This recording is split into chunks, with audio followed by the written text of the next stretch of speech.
Olá, meu nome é Ibiene, eu sou zootecnista e mestre em nutrição animal, com ênfase na nutrição de animais não ruminantes. Eu vou abordar para vocês o trabalho intitulado Casca de Soja em substituição ao feno de alfafa no desempenho produtivo de coelho em crescimento. Bom, como roteiro, nós vamos abordar uma introdução sobre alguns aspectos, os objetivos, materiais e métodos, resultados e discussão e a conclusão. Bom, então, né, falando sobre a cunicultura e especificamente sobre a espécie Oryctolagus cunícolas, né, que é o coelho, né, que nós conhecemos, nós temos algumas particularidades sobre esse animal, algumas informações importantes para poder entender sobre este animal.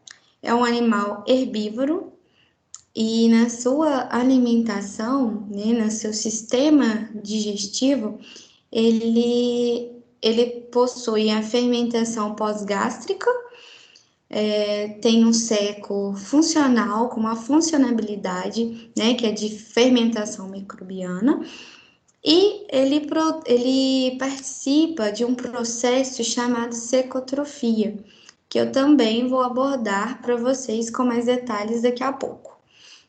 Bom, essas diferenciações, essas particularidades desses animais em relação à fisiologia digestiva, né, à anatomia deste animal, fizeram com que tiveram vários estudos sobre a nutrição desses animais, principalmente nessa anatomia do sistema gastrointestinal, sobre o hábito alimentar desse animal.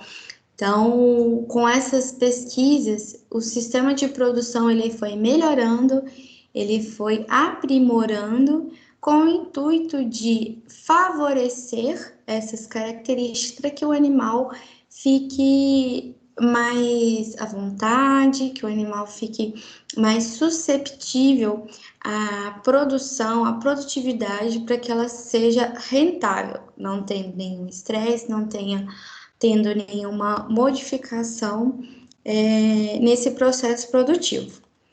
Bom, então o animal, coelho, ele é estratégico, ele tem como produtos a carne, o pelo, o animal em si, que pode ser utilizado como pet, animal pet, os reprodutores, né, ou matrizes, animais de laboratório também utilizados para pesquisa de produção de medicamentos, de cosméticos, né? Ou seja, os testes. Também são utilizados o couro, as patas, na confecção de sapatos, de roupas, adereços, enfeites, enfim.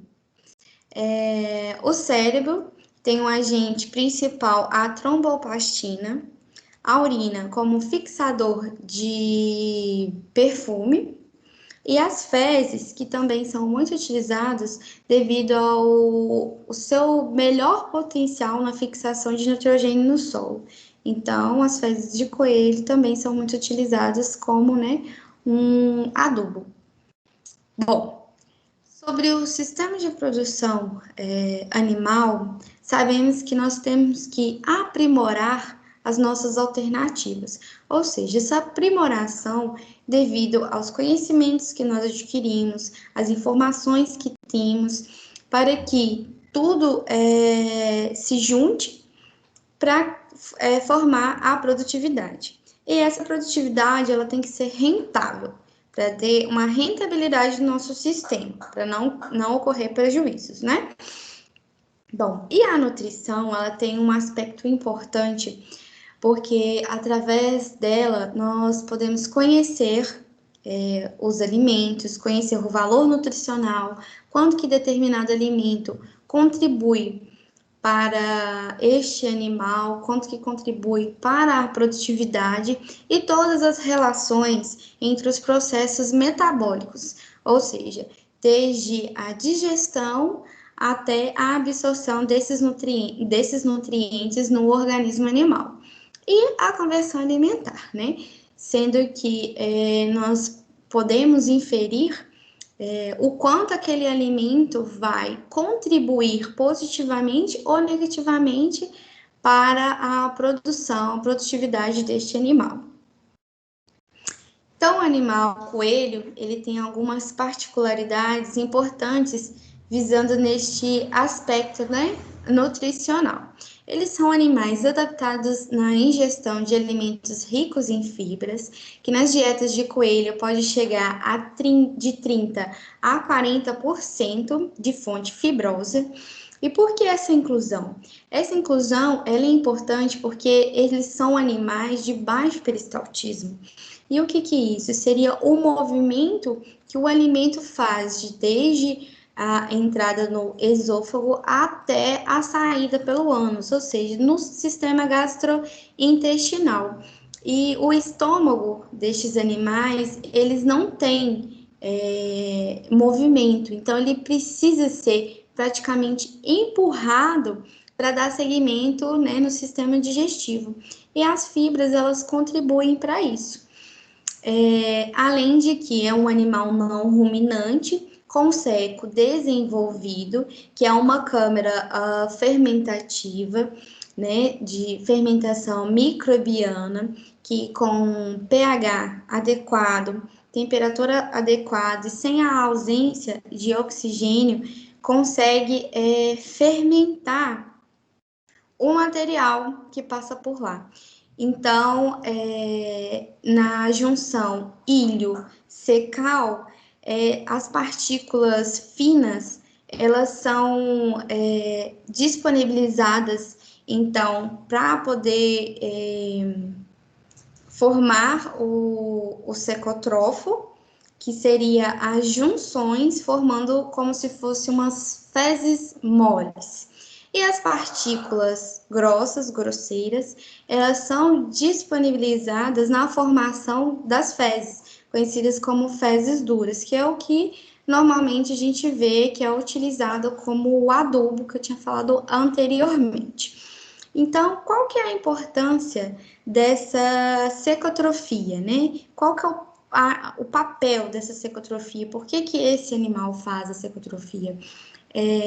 Todos os coelhos realizam essa secotrofia, que seria, então, a reinjeção dos secotrofos diretamente pelo ânus, ou seja, o animal, quando vai expelir, né, através do ânus, os secotrofos, ele coloca a boca no ânus e deglute sem mastigação esse secotrofo, que foi o alimento que passou previamente em todo o sistema digestivo, por exemplo, um carboidrato, um lipídio, que não foi bem aproveitado, ele vai voltar para o estômago do animal. E lá no estômago do animal e todo o sistema gastrointestinal, ele vai ter uma melhor aderência às partículas, vai ser melhor aproveitado, então vai ter formação de proteína microbiana, né, com essa fermentação no seco, a produção de ácidos graxos de cadeia curta, que é importante para gerar energia, né, no metabolismo do animal, alguns minerais que não foram aproveitados, bem como vitaminas do complexo B, C, K, entre outros nutrientes que não foram disponibilizados totalmente anteriormente, agora ele tem a capacidade de absorver, de aproveitar e direcionar estes nutrientes, né, no metabolismo do animal. Bom, então, o animal tem como hábito, então, alimentar várias vezes durante o dia, ou seja, o estômago deste animal, ele não fica vazio, ele precisa desse impulso, né, também para conseguir dar um direcionamento neste alimento, E os coelhos, eles se alimentam em pequenas porções de cerca de 2 a 8 gramas, repetidamente de 4 a 6 minutos. Então, podemos observar que estes animais, a todo momento, estão indo nos comedouros, né? Estão ingerindo algum tipo de alimento, seja um alimento, uma ração, seja um alimento, por exemplo, um feno, enfim, eles sempre estão em constante alimentação. E o tempo de permanência desse alimento em todo o sistema gastrointestinal, desde a ingestão, né? Passando da boca até a saída do ânus, chega de 3 a 6 horas. Então, é todo o processo de permanência desse alimento. Bom, então, aqui eu vou falar para vocês um pouco sobre um alimento que é muito interessante, que seria a casca de soja, que ela possui cerca de 14,4% de teor proteico, com a digestibilidade do FDN, que é fibra detergente neutro, de 95%, e tem uma relação, né, do alimento concentrado versus volumoso, que é muito interessante, porque ele pode ser adicionado num alimento concentrado, que seria a ração, e também pode ser disponibilizado para o animal. A casca de soja, ela é utilizada como substrato para a microbiota, lá da câmara fermentativa, né, do seco do animal, e ela tem como composição a celulose e várias hemiceluloses e possui baixo teor de lignina, ou seja, o tipo de fibra da casca de soja é uma fibra diferenciada, né? E como objetivo, então, deste trabalho, nós temos que avaliar os índices zootécnicos de coelhos alimentados com dietas contendo diferentes níveis de casca de soja em substituição ao feno de alfafa. Por que o feno de alfafa? Porque o feno de alfafa é praticamente a principal fonte de fibra numa alimentação de coelho. O feno de alfafa, ele é comumente utilizado nas dietas, nas formulações para a alimentação de coelho. Então, a escolha da casca de soja seria devido àqueles fatores que eu mencionei anteriormente, para saber se realmente ela pode ou não substituir o feno de alfafa, que, por sinal, o feno de alfafa onera muito o preço dessa dieta utilizada para os animais, e a casca de soja, ela comparado com o feno de alfafa, menos custoso, né? Ou seja, mais barato. Bom, então, como materiais e métodos para essa pesquisa, foi utilizado, então, essa dietas, né? Foi formulado as dietas experimentais de acordo com de Blas e Mateus 2010, em que formulamos, então, 4 dietas, né? Uma que não contém casca de soja, a segunda com cerca de 3,27% de inclusão de casca de soja, a terceira com 7,04% e a quarta com 10,81%. Os outros ingredientes, né, os outros alimentos foram utilizados de acordo com que comumente são encontrados na dieta de coelhos, né?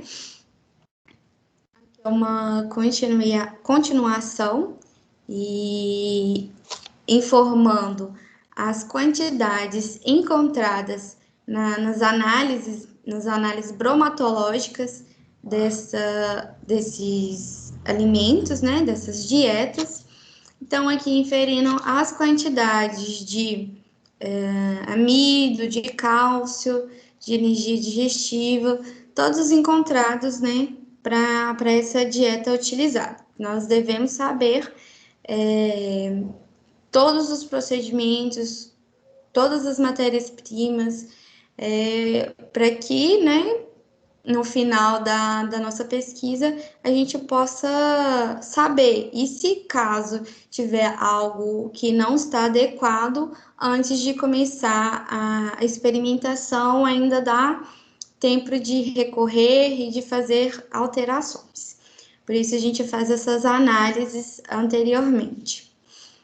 Bom, com materiais e métodos, então, utilizamos 120 animais da raça Nova Zelândia branco, com a idade de 33, de mais ou menos, né, 33 dias de idade, equilibrados quanto ao sexo e ao peso vivo, médio que seria de 700, que deu 706,8 gramas por animal, né, no peso inicial. Realizamos um desenhamento inteiramente casualizado com 4 tratamentos, com 12 repetições, sendo a unidade experimental constituída de um animal. A ração ela foi oferecida para esses animais à vontade, e a água também. E este experimento ele foi conduzido na cidade de Igarapé, precisamente na fazenda experimental da Universidade Federal de Minas Gerais, da UFMG. E teve como duração 42 dias.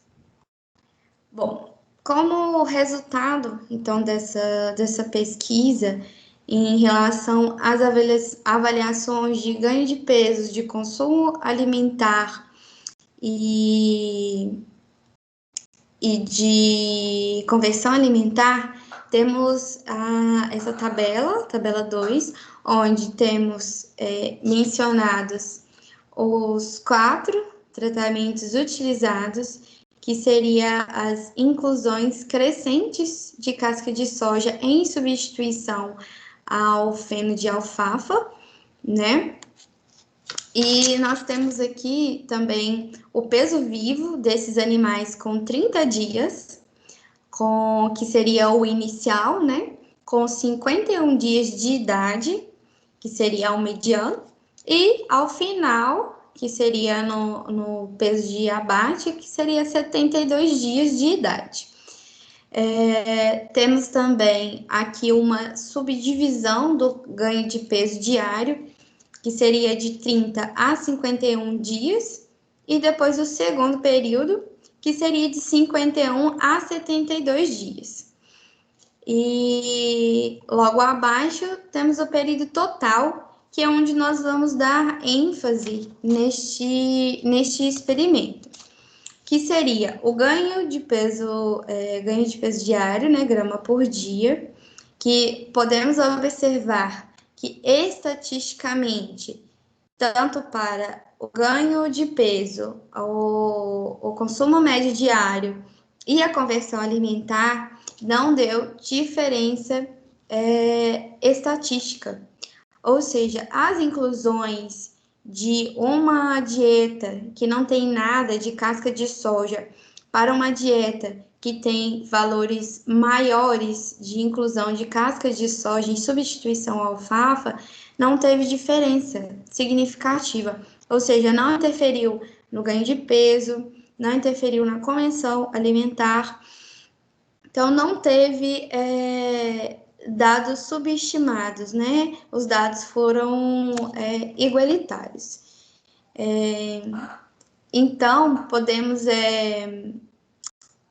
utilizar outros trabalhos aqui, como discussão, por exemplo, da Klinger e colaboradores 2018, na utilização de inclusão de casca de soja e substituição ao feno de alfafa nas proporções de 50% e 100%, também não observaram diferença significativa para os parâmetros avaliados. Já trabalho de Rettori et al. 2010, na substituição também do feno de alfafa, porém, na inclusão de 10,6% de casca de soja, também não teve diferença significativa para essas variáveis de desempenho. Temos também trabalho de Shawey e colaboradores 2003, que também utilizando a substituição da alfafa pela casca de soja, nos teores de 50%, 100% e 200%, observaram que as proporções de 100 e 200 teve um menor consumo médio diário, e a de 200% proporcionou a menor conversão alimentar. Ou seja, alguns trabalhos já pesquisados não tiveram nenhuma diferença nesses parâmetros, e a partir de um valor muito alto, que seria, por exemplo, de 200%, já começa a ter uma diferenciação nesse consumo médio diário e na conversão alimentar. Bom, como conclusão, então, deste trabalho, temos que a inclusão da casca de soja na alimentação de coelhos, ela mostra-se promissora, ou seja, é uma inclusão viável e rentável devido ao baixo preço da casca de soja em relação ao feno de alfafa e todas as suas características de composição, que, de acordo, com este e outros trabalhos, não tem diferença significativa quando utiliza-se em baixas proporções, baixas substituições. Porém, ainda é necessário fazer mais trabalhos, mais pesquisas, para poder ter, então, como base até que ponto podemos realizar essas inclusões, né? E também avaliar o preço, e a viabilidade econômica para o sistema de produção, porque temos que pesquisar sobre o preço, sobre a demanda, sobre de onde vai vir este material. Então, tudo isso tem que ser contabilizado para saber se no final tem ou não uma viabilidade econômica no sistema de produção deste local. Então, eu gostaria de agradecer vocês pela atenção, obrigada, e qualquer dúvida, tem o meu contato de e-mail, vocês podem entrar em contato comigo, que eu responderei as perguntas. Obrigada e até mais.